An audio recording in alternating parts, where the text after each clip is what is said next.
we're going to make a chocolate fudge frosting. This particular frosting does have to be cooked on the stove. If you're looking for an easier recipe, I have several on my channel. I have chocolate buttercream, I have creamy fudge, I have, well, quite a few. So if you really don't want to take the time to make a frosting on the stove, please check out the other recipes that I have.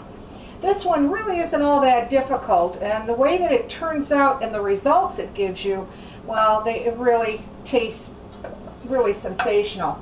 We're going to start off first. Of course, you're going to need a pot or a pan on your stove, and you're going to start off at about anywhere from medium to medium low. And you're going to put 2 cups of granulated sugar into your pot. That was 2 cups. You're also going to put 2 tablespoons of corn syrup into it. And you're just going to mix that together.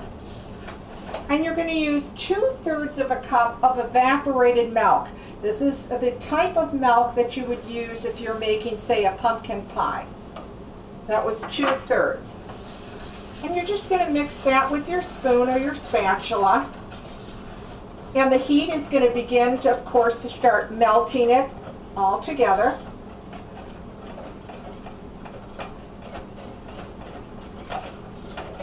The next thing that you're going to put in is 3 tablespoons of canola oil, or if you prefer, you can use vegetable oil.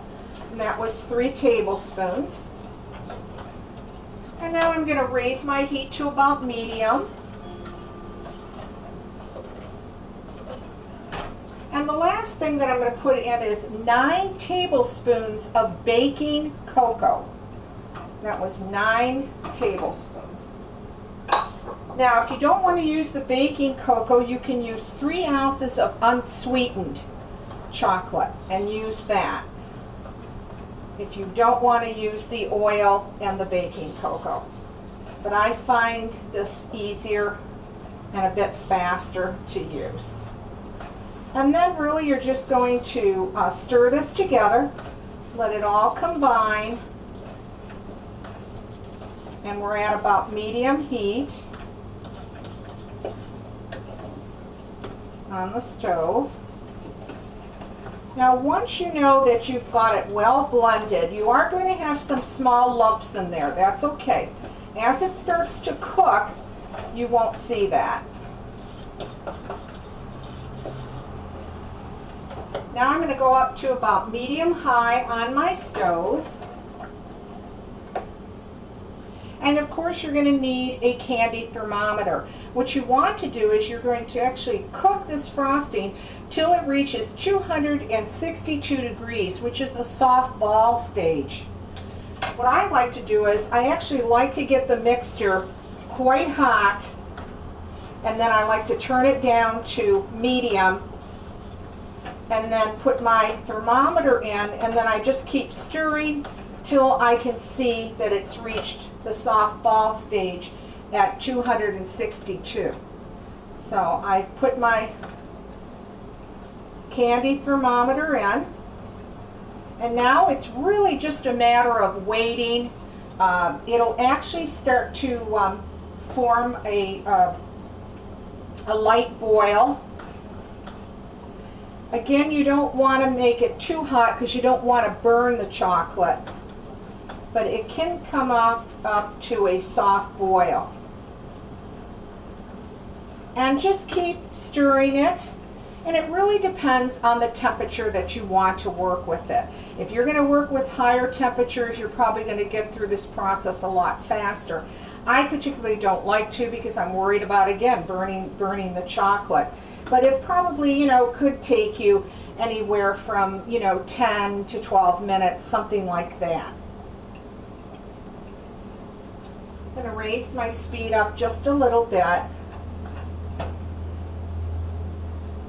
And this is what I really have so far. You can see it's very liquidy at this point because it really hasn't gotten hot enough. Now I want to move it along due to the video because I'm certainly not going to have you watch for 10 minutes. But again, bring it to a soft boil and constantly keep stirring it on the stove top till it reaches 262.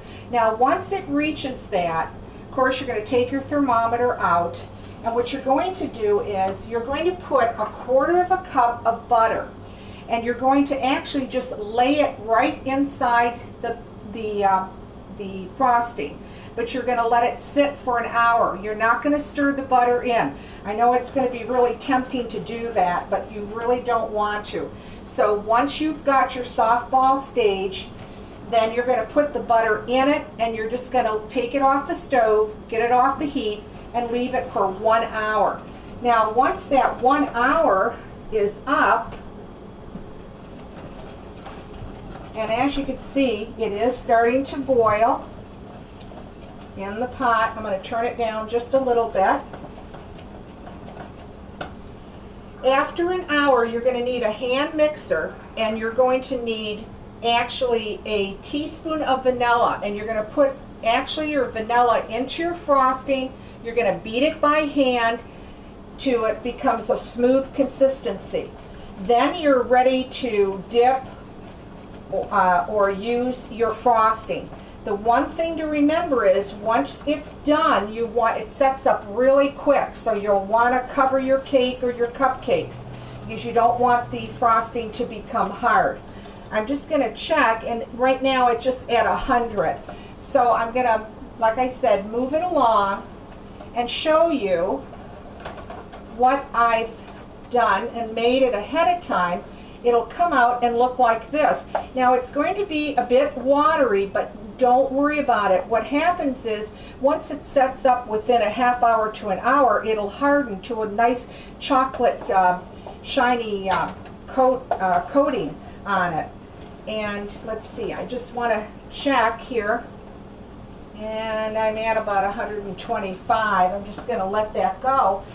And I went ahead and made actually a cupcake.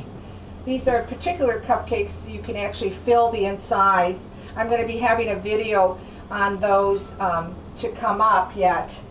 And what I like to do is I actually just dip the cupcake into the frosting and just, you know, shake off your extra, and then lay that on a piece of wax paper or foil till it dries.